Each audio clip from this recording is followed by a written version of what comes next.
বাবু তো ঠিকই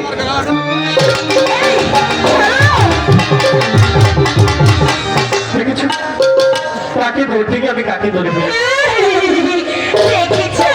কাকে ধরতে এসে কাকে ধরে ফেলেছি। তুমি কি চোখে দেখতে পাও না? আরে আমার কি দোষ?